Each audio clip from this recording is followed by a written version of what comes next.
Bab 486. Zoe tahu bahwa Maurice akan membalas dendam, tetapi dia tidak berharap dia melakukannya dengan mencemarkan nama baik Oriental Star Group pada malam gala amal. Horace mengambil mikrofon dan berbicara di dalamnya. Saya ingin membuat pengumuman. Maurice Lorraine dan 10 direktur di sini telah diundang secara pribadi untuk menghadiri acara ini. Kehadiran mereka di sini malam ini tidak ada hubungannya dengan Oriental Star Group. Hah? Bagaimana bisa begitu? Beberapa bingung. Itu benar. Itu adalah undangan pribadi. Horace menjelaskan sambil tersenyum. Saya pernah mengusulkan ke Oriental untuk mengundang beberapa direktur ke acara tersebut, tetapi Presiden menolak saya. Dia meragukan inisiatif baik saya dan mengira kami berencana menggunakan reputasi gala amal untuk mendapatkan uang darah, jadi dia menolak untuk bekerja sama dengan kami. Triple Group benar-benar sulit. Kita terbakar ketika kita tidak mengambil bagian dalam amal, tetapi ketika kita akhirnya melibatkan diri kita sendiri, motif kita akhirnya dipertanyakan. Ini hanya kejam. Apa? Oriental itu tercela. Mengapa mereka mempertanyakan kebaikan orang lain? Betapa tidak tahu malunya mereka. Triple Group benar-benar telah melakukan pekerjaan amal, mereka telah menyumbangkan lebih dari 20 miliar ke South City dan Northampton. Bukankah itu amal? Oriental adalah lelucon. Perusahaan seperti ini pantas untuk gagal. Mari kita bersatu dan menjatuhkan mereka. Dengan Horace menambahkan bahan bakar ke api, kerumunan menjadi marah. Mereka sekarang benar-benar membenci Oriental Star Group dan ingin perusahaan itu jatuh ke dalam kehancuran. Situasinya bahkan lebih buruk secara online. Ribuan netizen mulai memboikot Oriental Star Group. Mari kita membanjiri film mereka dengan peringkat yang mengerikan. Dalam waktu 1 jam, 2 film besar menerima puluhan ribu ulasan buruk. Film-film tersebut sangat menderita dalam hal penjualan dan reputasi. Oriental Star Group sekarang berantakan. Horace melanjutkan, saya ingin membuktikan kepada Maurice Lorraine dan para direktur lainnya di sini. Meski jumlahnya tidak besar, mereka telah menawarkan kontribusi mereka. Mereka mengabaikan peraturan perusahaan dan mempertaruhkan pekerjaan mereka hanya untuk menjadi bagian dari gala amal ini. Oleh karena itu, saya ingin meminta tepuk tangan untuk anak-anak muda ini. Luar biasa. Saya akan berinvestasi dalam film apapun yang Anda buat di masa depan. Iya, Maurice Lorraine seharusnya menjadi duta amal Northampton. Banyak bidikan besar memberikan tanggapan mereka. Tepuk tangan gemuruh pun terjadi. Internet dipenuhi dengan komentar positif tentang Maurice dan para direktur lainnya. 10 direktur sekarang dianggap sebagai pahlawan amal yang kuat dan tak kenal takut. Setelah melihat ini, Maurice melengkungkan bibirnya menjadi senyuman. Dia tidak berharap hal-hal menjadi begitu baik. Semua ketenaran dan kekayaan sekarang menjadi milikku. Kemudian, dia memikirkan Helena Engler. Pasti ada beberapa sekrup yang longgar. Sekarang Oriental sudah selesai, kamu juga. Maurice mengumumkan kepada orang banyak, saya menolak bekerja di bawah perusahaan tercela seperti itu. Apakah ada orang yang mau menerima saya? Wilford Boyd dan yang lainnya menimpali, hal yang sama berlaku untuk kami. Kami tidak ingin tinggal di Oriental lagi. Kami sudah berurusan dengan bisnis sampah ini.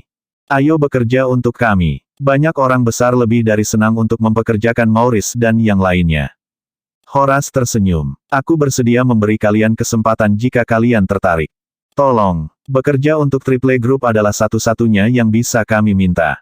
Maurice dan yang lainnya menanggapi, langsung menerima tawaran itu. Namun, Maurice menambahkan, tapi saya masih terikat kontrak dengan Oriental. Mereka mungkin menolak untuk melepaskan saya. Jangan khawatir tentang itu, Tuan Lorraine. Anda mendapat dukungan dari semua orang di sini. Seru penonton. Kalau begitu, aku ingin menandatangani kontrak dengan Triple Group, kata Maurice dan yang lainnya. Dan begitu saja, mereka semua bergabung dengan Triple Group. Bab 487. Zoe gemetar karena marah di depan televisi.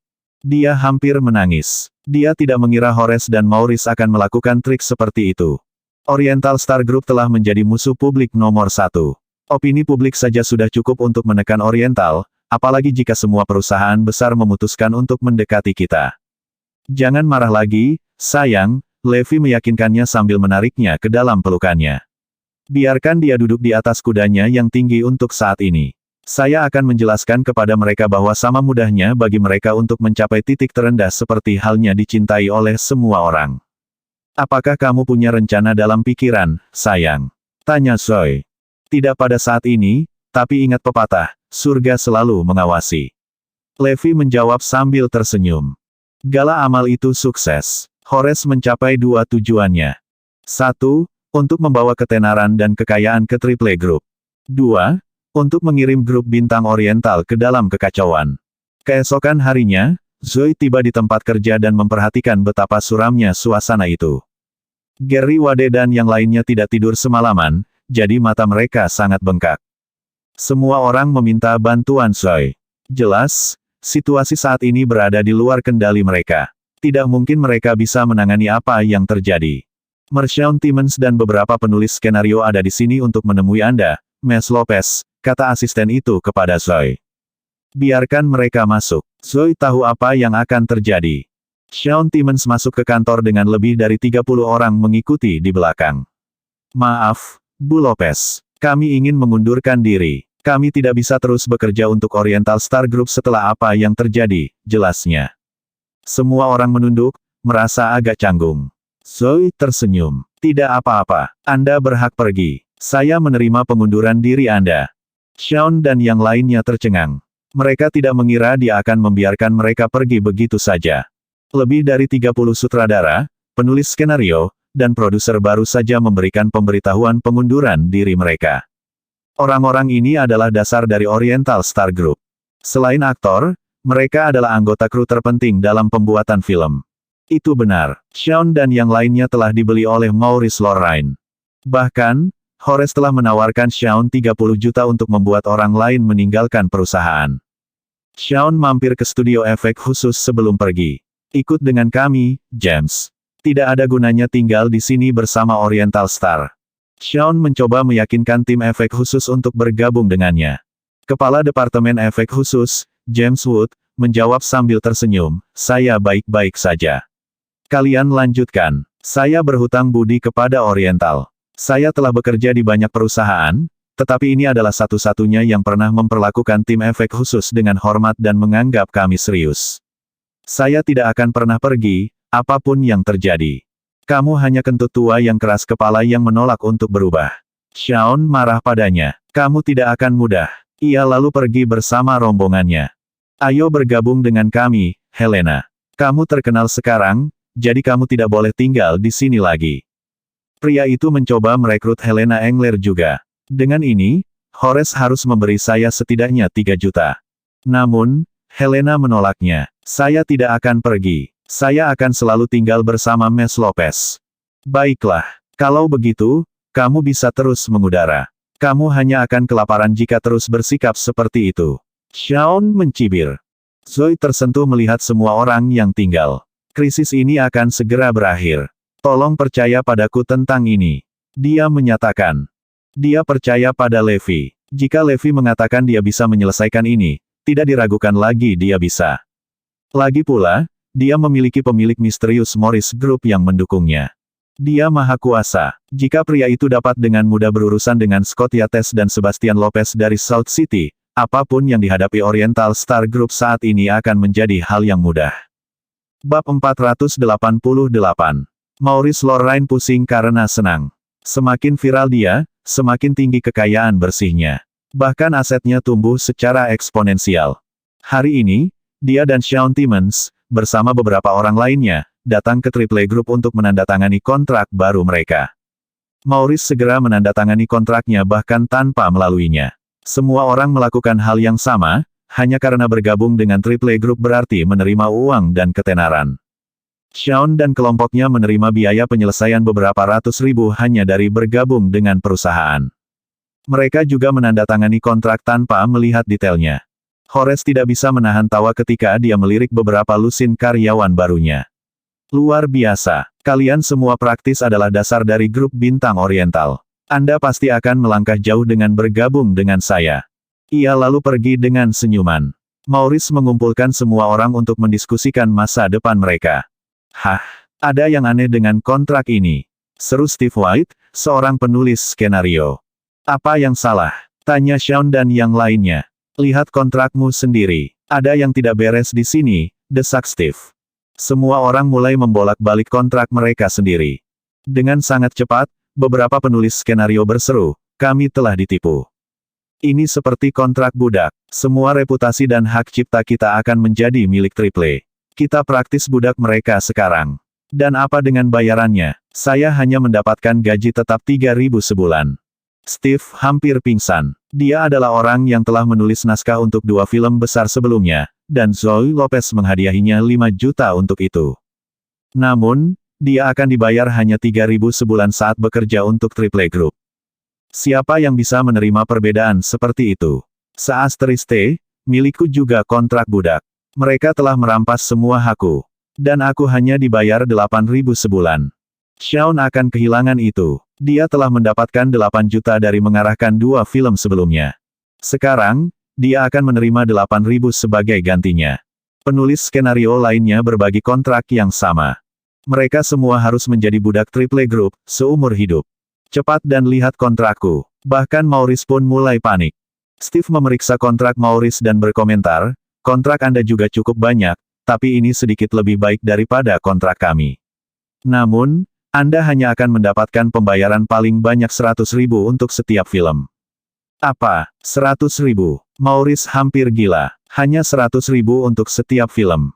Ini adalah kegilaan. Semua orang dengan cepat menyadari bahwa mereka telah ditipu. Triple Group telah menawari mereka keuntungan di awal dan mengizinkan mereka untuk menandatangani kontrak mereka saat penjagaan mereka turun. Mari kita putuskan kontrak kita. Bagaimana kita bisa menyetujui ini? Maurice gemetar karena marah. Steve menyampaikan kebenaran yang dingin dan keras. Kami harus membayar 100 juta sebagai hukuman karena melanggar kontrak kami, sedangkan untuk Anda, itu akan menjadi 1 miliar. Maurice merosot ke lantai. 1 miliar. Saya hanya punya beberapa juta paling banyak. Di mana saya akan mendapatkan 1 miliar?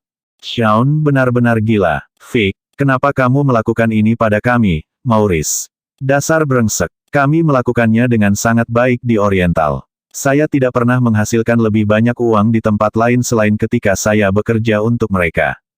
Dia benar, Steve menimpali. Seorang penulis skenario tidak pernah menghasilkan lebih dari 500.000 untuk menulis naskah, tetapi Oriental membayar saya 5 juta. Dia mulai terisak. Semua orang mengikutinya. Yang mereka rasakan saat itu adalah penyesalan. Mereka benar-benar menyesal. Bukankah itu bagus bekerja untuk Oriental? Mengapa kita harus bergabung dengan Triple? Sekarang lihat kami. Kita celaka. Kita akan menjadi budak Triple Group selama sisa hidup kita. Bab 489. Beberapa saat yang lalu, mereka bahkan menertawakan Helena karena keras kepala. Memikirkannya sekarang, wanita itu pasti membuat pilihan yang tepat. Shaun memukul dahinya sendiri. Aku seharusnya tahu. Triple Group kejam dan serakah. Mereka telah menggali masa lalu kelam mereka dalam beberapa tahun terakhir. Tidak mungkin kita bisa mendapatkan 1 sen pun dari mereka. Kita terlalu naif. Steve menghancurkan harapan mereka lebih jauh. Yang paling penting, kami tidak dapat mengungkapkan semua ini. Kontrak mengatakan kami akan berakhir di penjara jika kami mengungkap apa yang terjadi. Semua orang terkesiap. Horace Waller, kau menjijikkan. Maurice menendang pintu saat air mata mengalir di wajahnya. Pada saat itu, pintu terbuka dan Horace masuk. Di belakangnya ada sekitar selusin pengawal yang menjaga keselamatannya. Jadi, Anda sudah membaca kontrak Anda, saya kira. Horace menyeringai diam-diam. Aku akan membawamu bersamaku, Waller. Maurice bergegas ke arahnya, hanya untuk ditahan oleh para penjaga. Shaun mencemooh, kau terlalu curang, bukan begitu, Waller. Ini sama sekali bukan kesepakatan. Ini jelas kontrak budak. Meskipun ini adalah hegemoni komersial di pihak Triple Group, akan selalu sulit untuk melindungi hak seseorang ketika kontrak terlibat. Seseorang bisa pergi ke pengadilan selama bertahun-tahun, dan itu masih belum tentu menjamin kemenangan mereka. Terutama ketika seseorang menghadapi Triple Group yang maha kuasa. Hampir tidak ada peluang untuk memenangkan gugatan terhadap mereka. Jika Anda tidak menyukai kontraknya, Anda bisa memilih untuk tidak menandatanganinya. Apakah saya pernah memaksa Anda untuk menandatanganinya? Horace berkomentar. Semua orang tiba-tiba terdiam. Apa yang dia katakan itu benar, Horace tidak memaksa mereka untuk menandatangani perjanjian sama sekali. Tapi saya tidak akan menandatanganinya jika saya tahu kontrak macam apa itu. Anda menipu kami. Shaun mengamuk. Horace tersenyum. Apakah saya tidak membiarkan Anda membaca kontrak Anda? Anda bisa memilih untuk tidak menandatanganinya jika Anda tidak setuju, tetapi apakah Anda bahkan membaca persyaratannya? Saya tentu memberi Anda cukup waktu untuk membaca detailnya. Shaun sangat jengkel sehingga dia merasa ingin batuk darah. Mereka semua telah menandatangani kontrak tanpa melalui rincian, hanya karena mereka percaya pada kekuatan dan kekayaan Triple Group. Siapa yang mengira itu semua jebakan? Tentu saja, kau bisa pergi jika kau mau. Bayar saja hukumanmu dan aku berjanji kau akan bebas, Horace terkekeh. Keheningan terjadi. Siapa yang akan memiliki uang sebanyak itu? Horace menyeringai penuh kemenangan. Jika Anda tidak dapat membayar, Anda sebaiknya mematuhi saya dan melayani Triple Group dengan baik. Maurice sangat marah. Apakah kamu pikir kami anjingmu? Apakah kamu tidak ingat? Kamu adalah anjing Triple Group sekarang. Lakukan pekerjaanmu dengan baik dan mungkin kamu akan memakan beberapa tulang. Hahaha. Horace sangat senang. Menghabiskan hanya beberapa juta untuk mendapatkan sekelompok budak yang akan menghasilkan miliaran untuk perusahaan adalah ide yang jenius. Dia praktis telah membeli seluruh perusahaan hiburan. Semua orang jatuh ke lantai setelah Horace pergi. Apa yang harus kita lakukan sekarang? Apakah kita benar-benar akan menjadi anjing mereka sampai hari kita mati? Steve bertanya dengan sedih. Tidak ada yang akan menerima hasil seperti itu. Semua orang sekarang berada di puncak karir mereka, mengapa mereka membiarkan diri mereka bekerja seperti anjing? Saya mengerti. Maurice tiba-tiba berseru. Semua orang menoleh ke arahnya. Kita bisa meminta bantuan Oriental. Mari kita minta Zoe Lopez membayar denda kita dan mempekerjakan kita lagi. Kamu benar, itu ide yang bagus. Ada kemungkinan besar dia akan membantu kita, karena kita bisa menghasilkan uang. Lagi pula, manfaatnya lebih besar daripada biaya melanggar kontrak kita. Selain itu, perusahaan dalam bahaya sekarang karena kita sudah pergi. Dia pasti akan setuju untuk membantu kita jika kita memintanya. Kelompok itu menuju ke Oriental Star Group di bawah pimpinan Shaun. Bab 490. Staf grup bintang Oriental bingung. Baru saja pagi ini, Shaun pergi dengan angku bersama sekelompok orang lain. Jadi apa yang dia lakukan di sini sekarang? Apakah mereka di sini untuk pamer? Padahal sepertinya tidak. Mereka terlihat begitu tegang, seolah-olah sesuatu yang buruk telah terjadi. Asisten Zoe segera memberitahunya tentang kembalinya Shaun. Tahan mereka. Jangan biarkan mereka masuk, perintah Zoe. Levi baru saja mengirim SMS padanya tentang apa yang telah dialami Maurice dan yang lainnya. Shaun dan kelompoknya dihentikan di pintu masuk. Ada apa? Biarkan kami masuk. Apa kau tidak tahu siapa aku, Zain? Shaun berteriak pada penjaga keamanan. Maurice menimpali, kau hanya satpam sialan. Apa hakmu untuk menghentikan kami? Dia membenci mereka yang bekerja sebagai penjaga keamanan dan petugas kebersihan. Beberapa penjaga menjawab dengan marah, kamu bukan lagi karyawan Oriental Star Group, jadi kamu tidak bisa masuk sesukamu. Anda, Shaun membeku. Dia telah mengajukan surat pengunduran dirinya tadi pagi, jadi dia memang bukan lagi staf perusahaan. Namun, Maurice mengejek dengan arogan. Biarkan saya memberitahu Anda ini, Anda penjaga bau. Saya di sini untuk mendiskusikan proyek yang bernilai beberapa miliar dengan Ms. Lopez. Apakah Anda pikir Anda mampu membuang waktu saya? Itu benar, Shaun dan yang lainnya menambahkan. Kamu pikir kamu siapa? Beraninya kamu mencoba menghentikan kami. Untuk berpikir bahwa direktur terkenal ini ditahan oleh beberapa penjaga keamanan rendahan, harga diri mereka tidak akan mengizinkannya. Para penjaga menolak untuk mengalah. Kamu tidak bisa masuk. Zoe secara pribadi telah menginstruksikan mereka untuk tidak membiarkan siapapun masuk. Jadi, mereka tidak perlu takut. Jadi, apakah itu uang yang kamu inginkan? Ini, ambillah. Marah, Maurice mengeluarkan setumpuk uang dan menamparkan wajah para penjaga dengan uang itu. Kamu hanyalah beberapa penjaga keamanan rendahan, dan hanya itu yang kamu dapatkan sepanjang hidupmu. Para penjaga keamanan marah tetapi tetap diam.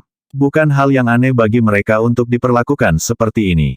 Di mata para elit kerah putih ini, menjadi satpam adalah pekerjaan yang lebih rendah. Para pria hanya bisa menahan amarah mereka dan tidak melakukan apa-apa. Ini hanyalah kejadian biasa. Apa yang sedang terjadi? Sebuah suara tiba-tiba terdengar. Itu adalah Levi. Tuan Garnison. Mata para penjaga berbinar ketika mereka melihatnya. Pilar dukungan mereka ada di sini. Levi bergaul baik dengan semua petugas keamanan, baik dari Morris Group maupun Oriental Star Group. Kamu meremehkan orang-orang ini. Apa salahnya menjadi satpam? Apakah mereka lebih rendah darimu? Levi bertanya dengan dingin sambil menatap Shaun dan yang lainnya. Shaun kehilangan kata-kata. Mereka tahu betapa kuatnya Levi. Dia juga suami Zoe, jadi mereka tidak berani mencelanya. Bahkan Maurice menahan diri. Kami masih membutuhkan bantuan Zoe Lopez. Kita tidak bisa membuatnya kesal. Maafkan aku, pinta Levi. Semua orang dalam kelompok itu saling bertukar pandang. Apakah kita salah dengar, meminta maaf kepada penjaga rendahan ini? Menurutmu siapa kita? Aku bilang minta maaf pada mereka, atau pergi dari sini. Levi memerintahkan. Baik, sabar saja. Shaun mengertakkan gigi dan berkata sambil membungkuk, maaf. Maaf. Steve dan yang lainnya juga meminta maaf. Maurice melakukan hal yang sama. Maaf. Seharusnya aku tidak meremehkanmu. Para penjaga keamanan terkejut. Bintang dan sutradara terkenal ini sebenarnya meminta maaf kepada kami. Tidak apa-apa. Tidak apa-apa. Mereka dengan cepat melambaikan tangan. Levi menoleh ke satpam bernama Zain. Pergi, beri dia tamparan di wajahnya. Hah?